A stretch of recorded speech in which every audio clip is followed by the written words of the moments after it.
Before we start, please make sure to like this video and hit this subscribe button, so you never miss a story like this.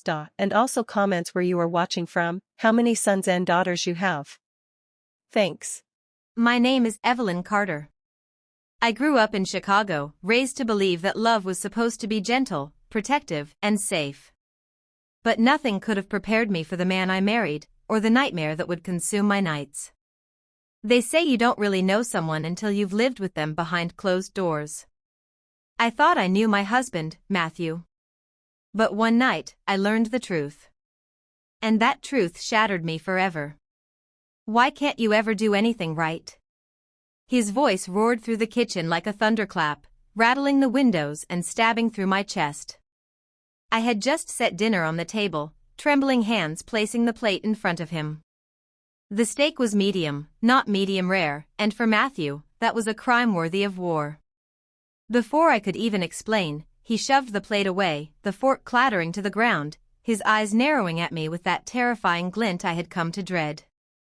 I tried to steady my voice. "Matt, please. It's just food, we don't need to fight about this," but before I could finish, his fist slammed against the table, rattling the glasses, making me jump. "Don't you dare tell me what we need. You're my wife, Evelyn. You do as I say. If you can't even cook a steak the way I like it, what good are you to me?" His words weren't just insults, they were daggers, meant to pierce deeper than any bruise ever could. I felt the heat rush to my cheeks, a mix of shame and anger boiling inside me. For months, I had bitten my tongue, swallowed my pain, convinced myself he would change. But something inside me cracked that night. I stood taller, lifted my chin, and snapped back. "I am not your servant, Matthew. I am your wife. You don't own me." The air went still for a moment, as if the walls themselves were holding their breath. His eyes darkened, his jaw tightened, and then, his hand struck across my face so fast I barely saw it coming. The sting burned hot against my cheek as tears welled in my eyes. My heart pounded so loud I could barely hear him yelling anymore. My body shook, not just from the pain, but from the realization this wasn't love. This was control. This was abuse. I could hear my mother's voice echoing in my head, "Never let a man dim your light, Evelyn. If he breaks you, he doesn't deserve you." But how do you leave when the cage around you is invisible, built of promises, fear, and a marriage vow you swore before God? I grabbed the plate from the table and hurled it into the sink, the crash of glass and porcelain slicing through his rant. My own voice rose, shaking but fierce. "You don't get to treat me like this anymore. I'm done being scared of you." For a second, his expression flickered, shock, maybe even fear that I had finally fought back. But then it hardened again, and he stepped closer, towering over me, his breath hot and bitter with whiskey. "You think you're brave now, Evelyn? You'll regret that. You don't even know the half of what I'm capable of." And in that moment, as my back hit the wall and I stared into the eyes of the man I once thought was my soulmate, I realized something chilling. He wasn't just angry. He was hiding something. A secret that made his cruelty more sinister than I could ever have imagined. That night, after he stormed out and slammed the door, I locked myself in the bathroom, staring at the red handprint blooming across my cheek in the mirror. My tears dripped into the sink, and with every sob, my resolve grew stronger. Something inside me whispered, "Evelyn, this isn't the end of the story. This is the beginning of the truth." And I knew then that I had to uncover what he was hiding, even if it destroyed me. Because the truth was the only weapon left that could set me free. So if you're hearing my story, don't just hear it as another tale of a broken marriage or a cruel husband. Hear it as a warning. Because sometimes, the person you trust the most, the one who holds your hand in daylight, is the same person who destroys you in the dark. And the scariest part? Sometimes the scars they leave aren't on your body, they're buried in the secrets they keep. Call to action, after hook. If you've ever felt trapped, unheard, or silenced, remember this: your voice matters, your life matters, and no one has the right to take away your dignity. My story may be painful, but it's proof that truth always finds a way to break through the darkness.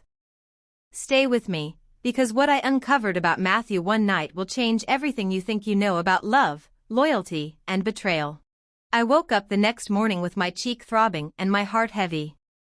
The sunlight streamed in through the curtains, painting golden streaks across the room, but all I felt was darkness. I could still hear the echo of Matthew's hand cracking against my face, the venom in his words replaying like a broken record. I pressed my fingers to my cheekbone, wincing at the tenderness. The reflection in the mirror showed me what I already knew, a faint, swollen mark, the kind you can cover with makeup but never hide from yourself.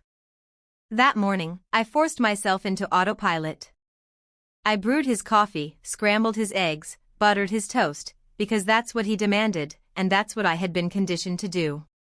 When he walked into the kitchen, tie knotted, jacket pressed, his face looked refreshed, calm, almost angelic. To anyone else, he was the charming professional, the man who had it all together. But to me, he was a ticking bomb.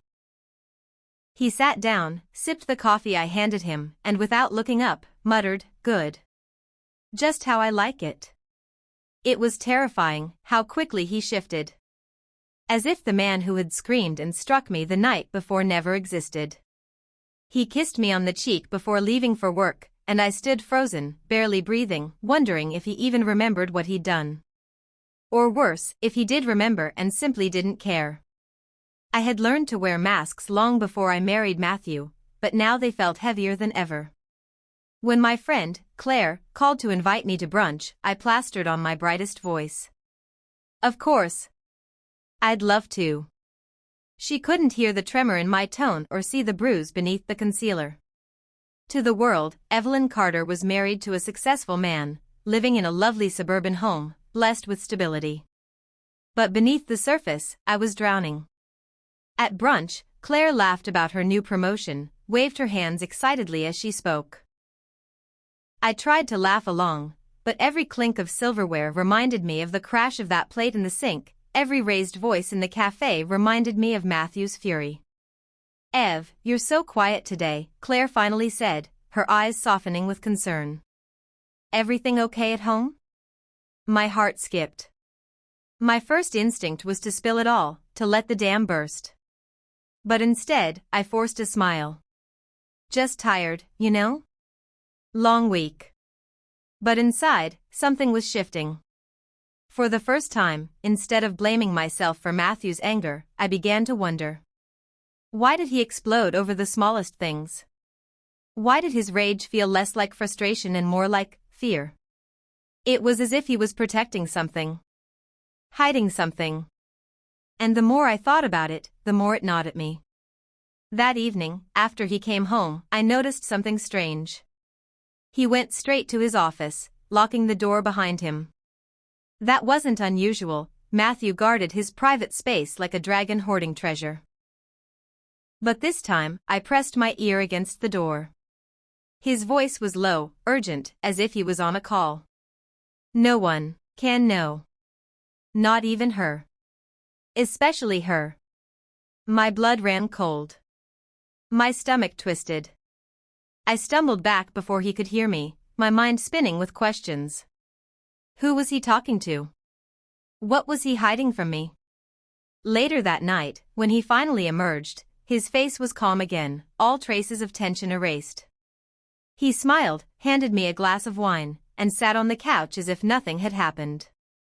But I couldn't look at him the same way. I couldn't ignore the way his hands shook slightly as he scrolled through his phone. I couldn't shake the sound of those words, not even her. Especially her. I went to bed early, pretending to be exhausted. But really, I lay awake, staring at the ceiling, listening to the faint creak of the floorboards as Matthew moved around downstairs. I thought about my mother's warnings, about the vows I had taken, about the life I thought I was building. And then I thought about the bruise on my cheek and the locked office door. Something was wrong. Something darker than just anger, darker than just a bad marriage. And I was determined to find out what. The next morning, while he showered, I crept into his office with trembling hands.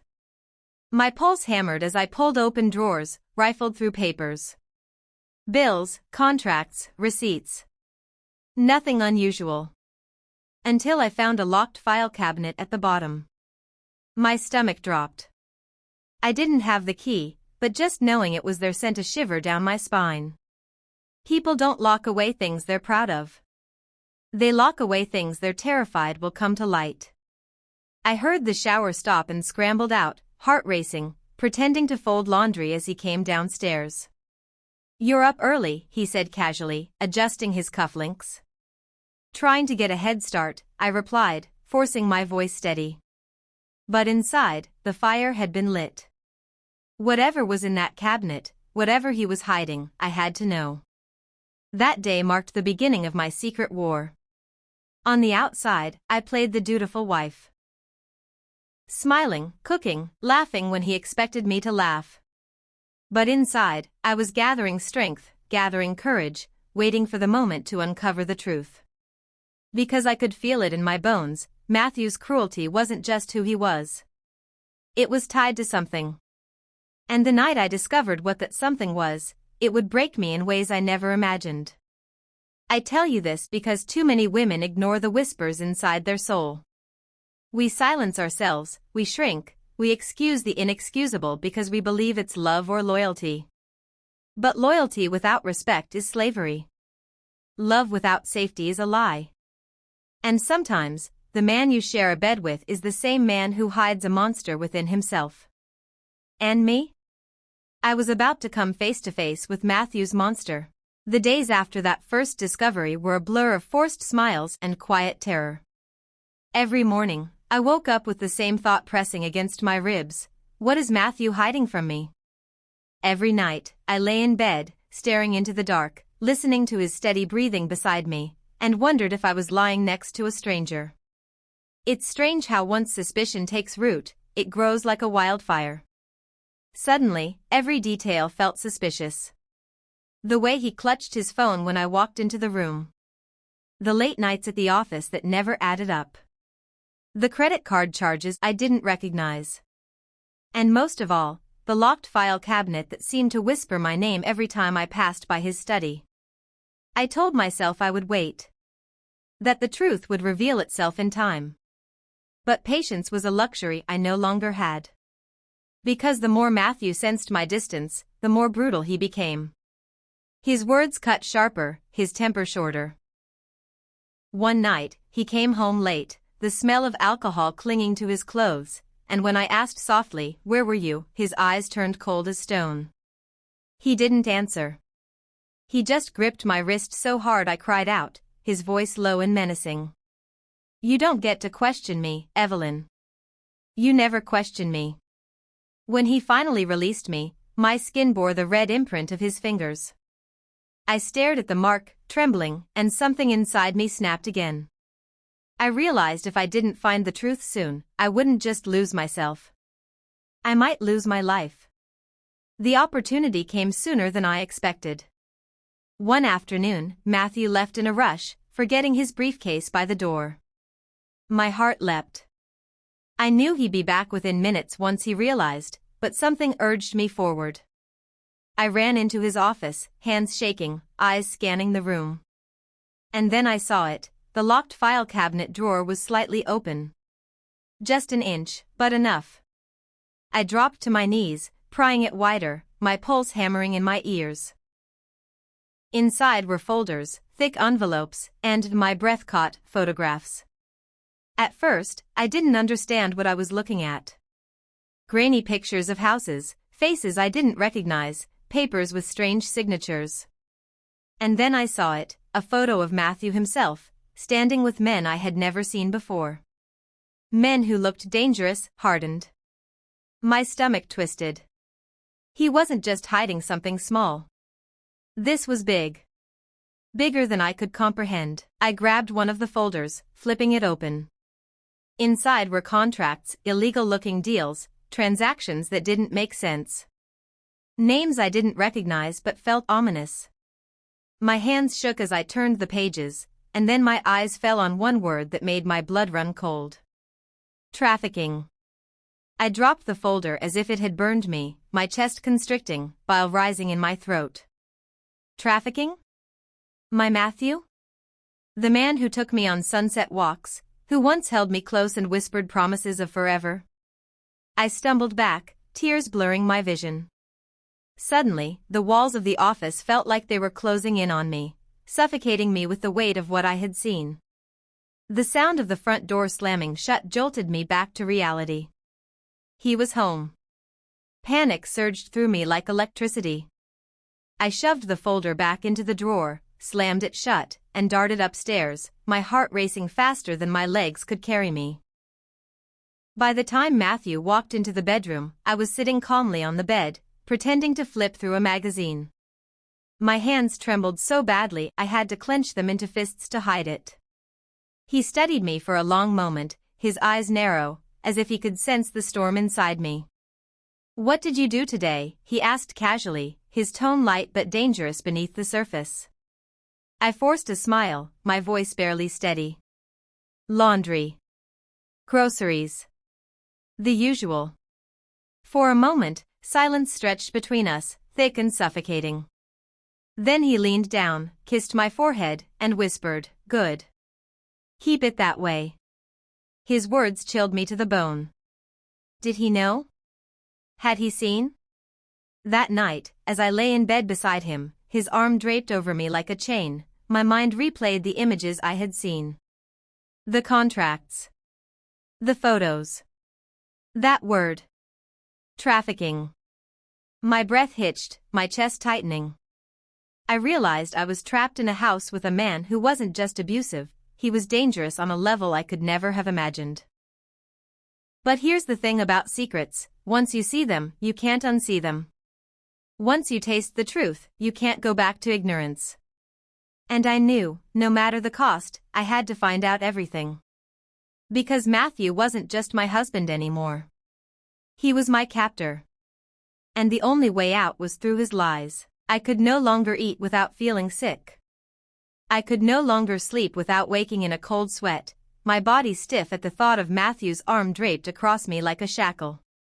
The images from that folder haunted me, faces of strangers, names I didn't recognize, and that one word that carved itself into my mind like a scar, trafficking.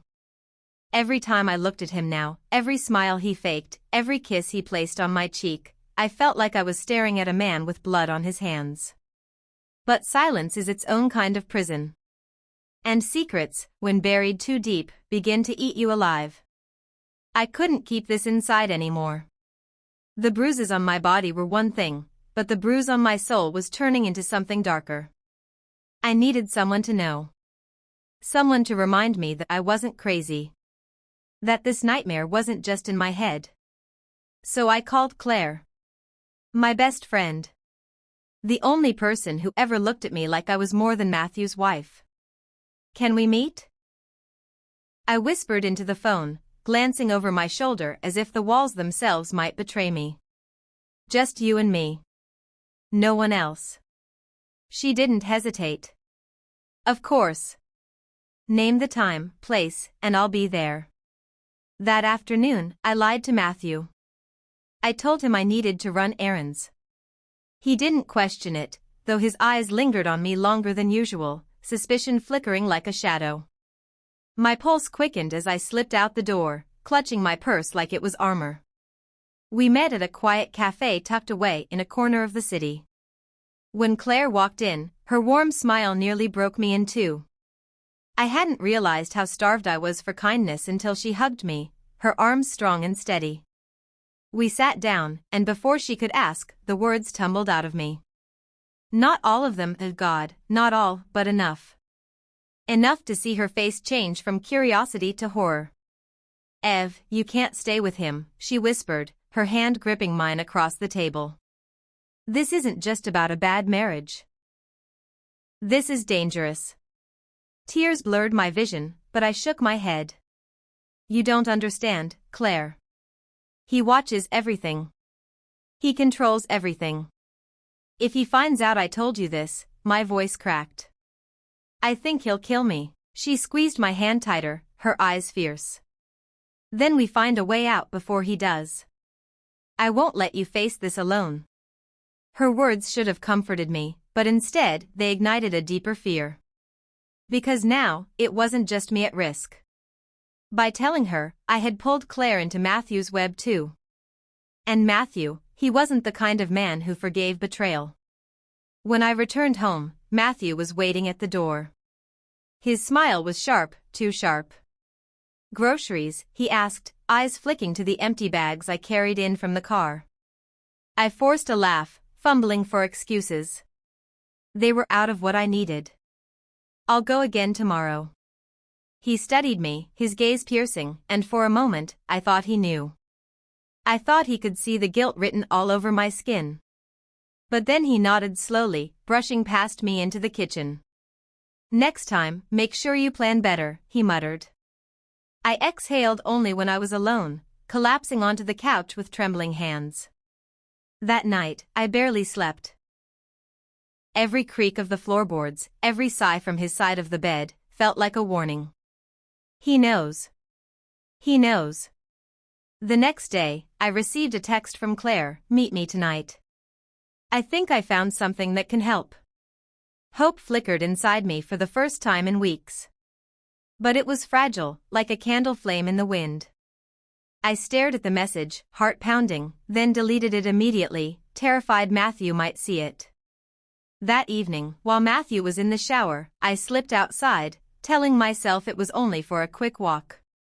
I met Claire in the park, the night air cool against my flushed skin. She handed me a small flash drive. "Ev, I did some digging," she whispered. "Those names you mentioned? They're in government reports. They're connected to cases, big cases. Your husband isn't just abusive. He's involved in something criminal. If you bring this to the right people." My hands shook as I took the drive, tucking it deep into my jacket pocket. "Claire, if he finds this." "He won't," she cut me off firmly. "Because you're going to get out before he does." Her confidence was a lifeline, but it also terrified me. Because escaping Matthew wasn't like leaving a bad date or ending a normal relationship. Escaping Matthew meant war. When I got home, Matthew was already out of the shower, sitting on the bed, his phone in his hand. His eyes lifted to me, sharp, calculating. "Where'd you go?" he asked softly. Too softly. My throat went dry. "Just for air. I needed a walk."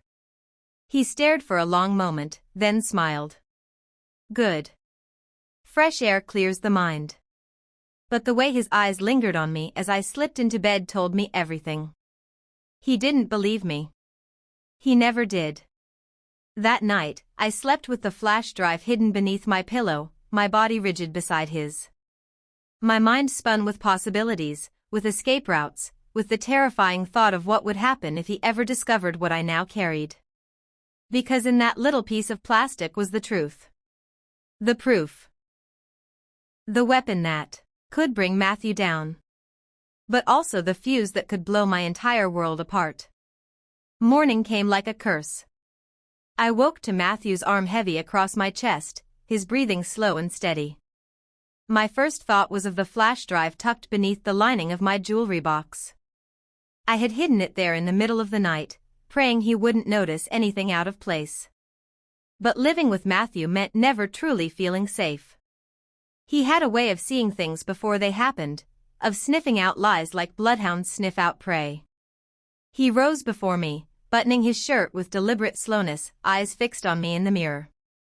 "You seemed restless last night," he said, his tone casual, almost playful. But I knew better. That was how he tested me, like a cat playing with a mouse before the kill. I forced a smile. "Just couldn't sleep." He turned then, walked over, and cupped my face. His thumb brushed lightly against my cheek, but his grip tightened just enough to remind me of his strength. "You wouldn't be keeping secrets from me, would you, Evelyn?" His eyes bore into mine, searching, demanding. My heart thundered. I shook my head, whispering, "Of course not." For a long moment, he held my gaze, the silence stretching, suffocating. Then, with a smile that chilled me to the bone, he released me. "Good. Because secrets destroy marriages. And I'd hate for ours to be destroyed. The message was clear. He knew. Or at least he suspected. That day, every movement felt like walking on glass. I avoided his office, avoided his questions, avoided his touch. But the weight of the flash drive in the jewelry box was unbearable. It called to me, reminding me of the power and the danger it contained. I wanted to run, to take it straight to the police, but fear chained me to that house. Fear of what Matthew might do if I moved too soon. By late afternoon, he called me into his office. My stomach dropped, but I obeyed. He gestured for me to sit, his voice smooth. I was looking for a document earlier. Something seems missing. You wouldn't know anything about that, would you? Cold sweat trickled down my back. My hands clenched in my lap, nails digging into my palms. No, I whispered. I don't go through your things. He leaned back in his chair, studying me with that predator's gaze. Then he chuckled. Good girl. Relief washed over me for a second, but it didn't last. Because as I stood to leave, his hand shot out, gripping my wrist. You know, Evelyn, lies always leave a trail. And I always find the trail. His voice dropped to a whisper. Always. That night, I barely touched my dinner. He noticed, of course. He noticed everything. You're not eating, he said, his fork poised mid-air. Not hungry, I murmured. He tilted his head, smiling faintly. Strange. You used to love this dish. The way he said it sent chills crawling down my spine. Every word from his lips now felt like a veiled threat. He was watching me, circling me, waiting for me to slip. After he went to bed, I crept into the bathroom, locking the door behind me. I pulled the flash drive from its hiding place, clutching it so tightly my knuckles whitened. I stared at my reflection, whispering, "You have to leave. You have to." My reflection stared back, hollow-eyed, terrified, but resolute. I made up my mind, tomorrow, I would go. I would take the drive to the police. I would break free. But the next morning, everything changed. I came downstairs to find Matthew at the kitchen table, sipping coffee. His phone lay beside him, screen lit up. My stomach twisted when I saw the open message on it, Claire's name flashing on the screen. A text from her, "Did you give it to them yet? Please be careful." My blood turned to ice. He looked up at me, smiling. You have such interesting friends, Evelyn. So curious about your life. The room spun. My throat went dry. I couldn't breathe. He knew. Matthew. I began, but he stood abruptly, slamming his cup down so hard coffee splattered across the table. Don't lie to me, he roared, his face contorted with fury. I gave you everything, Evelyn. A home, a life, my name. And this is how you repay me? Sneaking behind my back? Spying on me? Tears blurred my vision as I shook my head. I just needed someone to talk to. He stepped closer, his voice dropping to a chilling whisper. You think anyone will believe you over me? You think the world cares about the sob story of a weak little wife? His hand clamped around my arm, squeezing until I cried out. You're nothing without me. Do you understand that? Nothing. In that moment, something inside me broke, not from his grip, but from the realization that I couldn't hide anymore. He already knew. The game was over. When he finally released me, I stumbled back, clutching my arm, gasping for air. He loomed over me, eyes blazing. If you ever betray me again, Evelyn, it will be the last thing you do. That night, I didn't sleep. I lay awake, staring at the ceiling, the flash drive hidden beneath the mattress, my mind racing. He had Claire's number. He knew everything. She wasn't safe. I wasn't safe. And I realized then that waiting was no longer an option. If I didn't act soon, there wouldn't be a chapter 5 of my life. There would only be an ending. I woke with a pounding heart and a single truth etched into my soul: if I didn't escape today, I never would. The flash drive burned beneath the mattress where I had hidden it, as though begging me to move, to choose life over fear. Downstairs, Matthew was already at the table, phone in hand, eyes sharp. He glanced up and smirked. "Sleep well?" I lied with a nod. My throat was too dry to form words. As he returned to his phone, I caught a glimpse of his screen, Claire's name again. He had saved her number. My stomach twisted. If he suspected she was helping me, she was in danger too. That's when I made my decision. Not just for me, but for Claire. By mid-morning, Matthew announced he was leaving for a meeting. "Don't go anywhere," he warned, brushing his lips against my forehead in a mockery of affection. "I'll know if you do." The moment his car disappeared, I bolted upstairs, grabbed the flash drive, and shoved it deep into my purse. My hands shook so badly I nearly dropped it. I texted Claire with trembling fingers, "Meet me at the park. Now. It's time."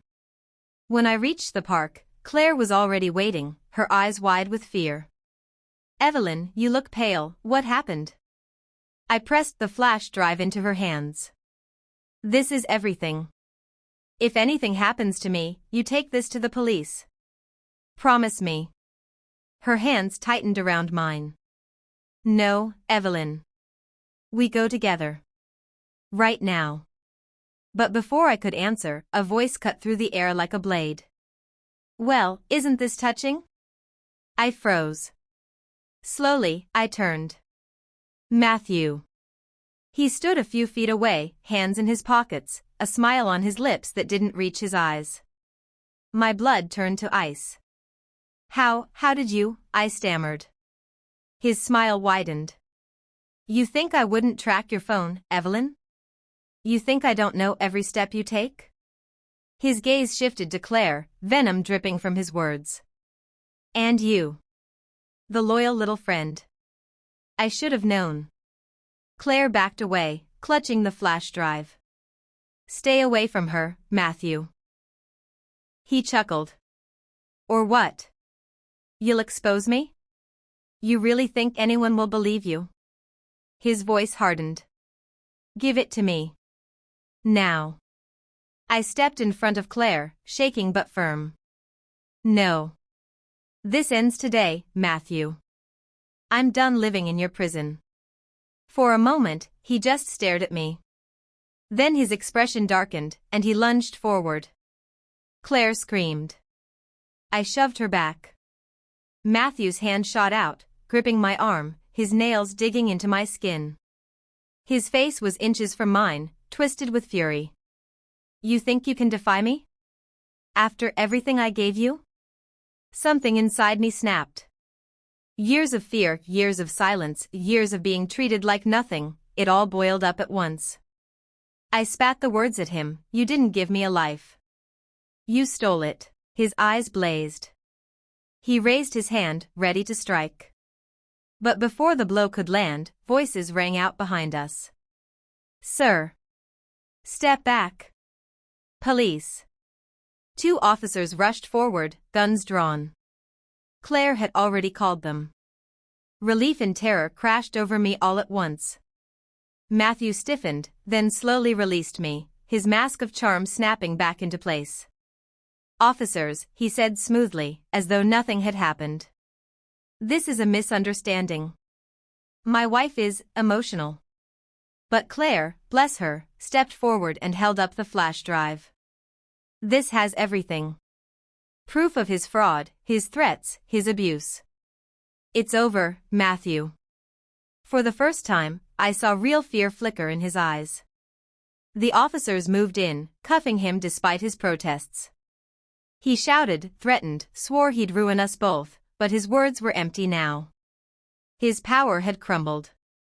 As they dragged him away, I stood frozen, trembling, my whole body shaking with the weight of what had just happened. Claire slipped an arm around me. "It's over, Evelyn. You're safe now. Safe. The word felt foreign, almost impossible. But as I watched Matthew disappear into the back of the police car, I felt something I hadn't felt in years, hope.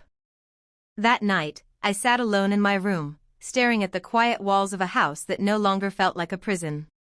My body was still bruised, my soul scarred, but I was free. I whispered to myself, I'm not nothing. I never was. And for the first time in a long time, I believed it.